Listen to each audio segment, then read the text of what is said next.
instead, so we'll see. Thank you. One more here. And then there's John, TrackMovie.com. How you doing? How would you describe your character for new fans of the show? He's a drunkard.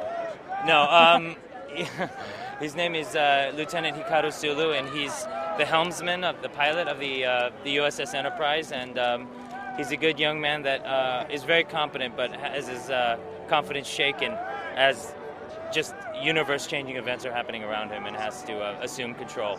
Did you enjoy filming the movie?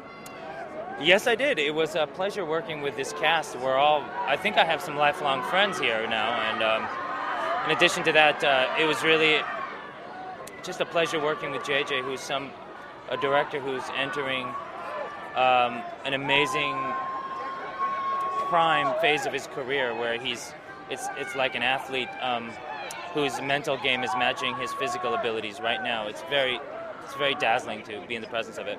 And finally, did you get any input from George Takei on the role?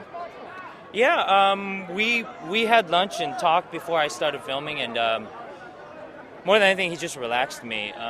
He said, because I was a little anxious, and he said, "Hey, John, feel good, go forward.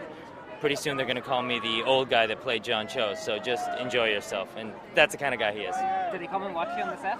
I don't think he made it to set, but as far as I know, but we were thinking about him all the time. That's for sure.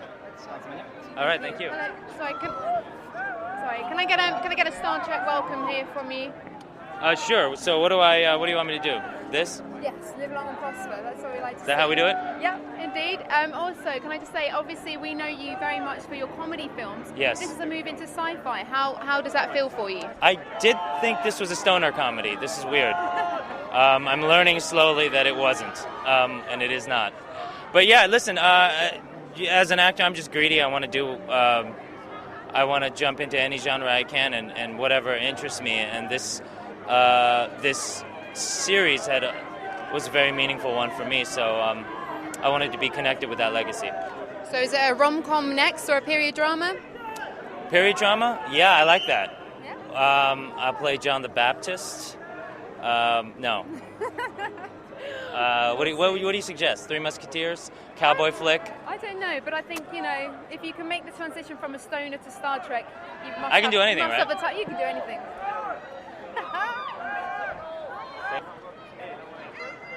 Hi guys.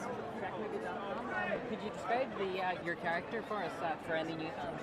Well, I play Nero, who's the leader of the Romulans, and in this case, the villain. Okay, and did you do much background research into the Romulans for the film? Yeah, I did a little bit. It wasn't the sort of film to me that needed a whole lot of research. I needed to prepare, but in this case, it wasn't a sort of extensive research part. And were you able to pick up any aspects of previous Trek incarnations? Well, I grew up with a TV show in Australia, and I didn't get into the movies, so I guess the TV show was my sort of point of reference for me from my childhood, and I love the show, so it's a huge thrill to get a chance to turn up in a movie where you get to play a villain that hasn't been seen before. And what do you think of the new crew of the Enterprise? Of the Enterprise? Oh, I think they rock. I think all of them have done the most unbelievable job of reinventing these characters and at the same time stamping their own authority on it. I just think they've done an amazing job. Eric, what did you think when you were back playing roles like Chopper? Did you ever think that you would be kind of on the Hollywood screen doing something like Star Trek? No, not at all. I mean, I just hope to keep getting, interesting characters to play, but I never had, big-sized movies in my head. I just wanted to be an actor. So, 10 years later, here we are, and it's all been fun. I'm not complaining. It's been amazing. And what have you got coming up next? Next is Funny People, a Judd Apatow movie, and then Time Traveler's Wife with Rachel McAdams. Fantastic. Playing a librarian. Cheers. Yeah, librarian, yeah. Hi, first of all, Star Trek welcome. Thank you very much. Thank you. Now, you love playing a baddie, don't you? What is it about playing the villain that gets you going? Well, I guess there's a sense of freedom in not being the kind of moral centre of the film, and not having to worry about how your character looks or anything like that. So that was quite liberating, and it was a lot of fun. Yeah. So if they did, obviously you do play the bad guy here, but can you imagine yourself in other sci-fi dramas in the future? I never imagined myself in this movie. Initially, I was very sceptical, and I read the script, and it was just so obviously a very smart, well-written piece, and stood on its own. You could have taken the front page off that script, and it still would have been fantastic. So I think that's the reason we all jumped on board.